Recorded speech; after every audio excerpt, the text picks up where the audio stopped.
सिंह और आप देख रहे हैं द नेटिजन न्यूज। आइए नजर डालते हैं अब तक की खास खबरों पर। पूर्व विदेश सचिव श्याम सरन अलीगढ़ मुस्लिम यूनिवर्सिटी में आयोजित G20 के कार्यक्रम में शामिल हुए।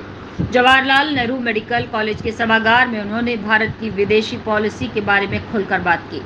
G20 शिखर सम्मेलन को लेकर पूर्व विदेश सचिव श्याम सरन ने कहा कि G20 की अध्यक्षता करना अंतर्राष्ट्रीय स्तर पर रिकॉग्निशन है। 10 सालों में भारत का रुतबा बढ़ा है, इसलिए G20 समिट को होस्ट कर रहे हैं। उन्होंने कहा कि यह ऐतिहासिक अवसर है और इसकी सफलता से भारत का अंतर्राष्ट्रीय स्तर पर मान और बढ़ेगा। भारत की विदेश नीति में बदलाव को लेकर उन्होंने कहा कि पहले बेस्ट कंट्री के साथ संबंध थे, लेकिन अब एक नई ऊर्जा आई है क्योंकि भारत की विदेश नीति में बदलाव आया है। इससे जो सहयोग और अवसर में वृद्धि हुई है, इसलिए प्रधानमंत्री मोदी ने कहा कि लिंक वेस्ट पश्चिमी देशों के साथ भारत के मजबूत कनेक्शन होने चाहिए। वहीं यूक्रेन वार के बाद अमेरिका और रूस के साथ भारत के संबंधों पर कहा कि भारत की भूमिका बहुत अच्छी रही है। उन्होंने कहा कि भारत के जो इंटरेस्ट और जो बात महत्वपूर्ण है उसको आगे बढ़ाया जा रहा है। अमेरिका के साथ भी बहुत गहरे संबंध बन गए हैं। प्रधानमंत्री ने अभी बहुत जल्द वाशिंगटन का दौरा किया। जिस तरह से प्रधानमंत्री मोदी का स्वागत हुआ, उन्हें बहुत ही सम्मानित मेहमान की तरह पेश किया गया। अमेरिका से संबंध मजबूत हुआ। इसके साथ ही हमें ये नहीं भूलना चाहिए कि रशिया के साथ पुराने और गहरे संबंध हैं। पूर्व विदेश सचिव श्याम सरन ने कहा कि हम यूक्रेन में वार का सपोर्ट नहीं करते, लेकिन रूस के साथ जो संबंध है वो हमारे लिए मायने रखते हैं। वहीं रशिया ने भी भारत को कई मुद्दों पर खुलकर सपोर्ट किया है।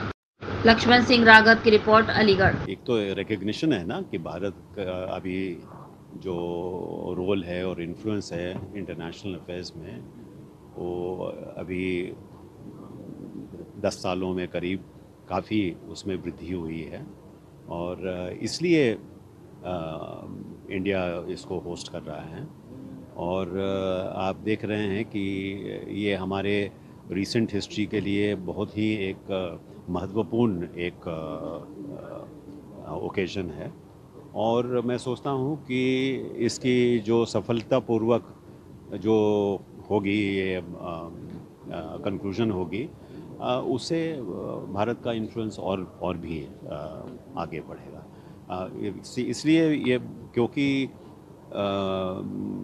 पूरे विश्व के 20 सबसे जो पावरफुल कंट्रीज़ हैं, उनका एक साथ आना, भारत की अध्यक्षता, ये अपने माने में काफ़ी एक इम्पॉर्टेंट ओकेशन। पहले भारत की जो पॉलिसी थी वो लुक ईस्ट की थी, लेकिन अब जो है वो बदली है।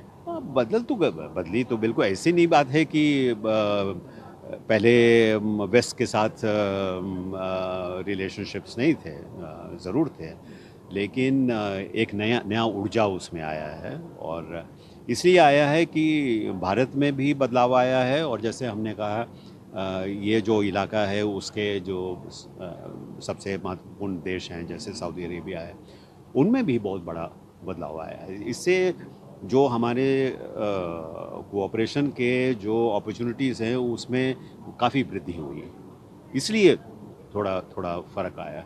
इसलिए प्राइम मिनिस्टर ने कहा है लिंक वेस्ट। अगर एक्ट ईस्ट हम की बात कर रहे हैं तो ये वेस्ट के लिए लिंक वेस्ट, मतलब कि एक बहुत ही मजबूत कनेक्शन होना चाहिए भारत के वेस्टर्न नेबरहुड के साथ। इसलिए मैंने जो टर्म हमने यूज़ किया नेबरहुड, क्योंकि एक माने में हमारी एक्सटेंडेड नेबरहुड है। तो यूक्रेन युद्ध के बाद भारत किस तरीके से अमेरिका और रशिया को बैलेंस कर रहा है? बहुत अच्छी तरह से बैलेंस कर रहा है। नहीं, बैलेंस करने की बात नहीं है। सबसे हमारे लिए जो इम्पोर्टेंट चीज़ है कि भारत की जो इंटरेस्ट है, भारत के लिए जो महत्वपूर्ण है, वो कैसे हम उसको आगे बढ़ाएं। तो एक तरफ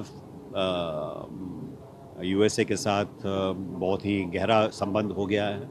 आपने देखा कि प्रधानमंत्री अभी जो हाल में उन्होंने वाशिंगटन का दौरा किया, उसमें जो जिस तरह की वेलकम हुई उनकी, जिस तरह से उनको एक बहुत ही ऑनर्ड गेस्ट के रूप में ट्रीट किया गया, तो वो जो हमारा रिलेशनशिप है, स्ट्रेटेजिक पार्टनरशिप है, वो तो काफ़ी सुदृढ़ हो गया है। लेकिन साथ साथ ये भी रिकग्नाइज़ करना होगा कि हमारे और रूस के बीच में बहुत ही पुराने संबंध हैं, बहुत गहरे संबंध हैं। हालांकि हम सपोर्ट नहीं करते हैं कि उन्होंने यूक्रेन में वॉर किया या इन्वेशन किया, लेकिन ये तो ज़रूर कहना होगा कि हालांकि हम उससे सहमत नहीं हैं, लेकिन फिर भी कई ऐसे एलिमेंट हैं हमारे रिलेशनशिप में जो अभी तक हमारे लिए बहुत ही मायने रखते हैं, जैसे कि डिफेंस की रिलेशनशिप है। और एक हिस्ट्री भी है कि रशिया ने, जब सोवियत यूनियन था और रशिया भी जब बना, तो उन्होंने भारत को कई मुद्दों पर सपोर्ट किया है। तो इसलिए उनके साथ एक अच्छी रिलेशनशिप कायम रखना ये हमारे लिए ऑल्सो इम्पॉर्टेंट है। तो इसमें कोई कॉन्ट्रडिक्शन मैं नहीं देखता।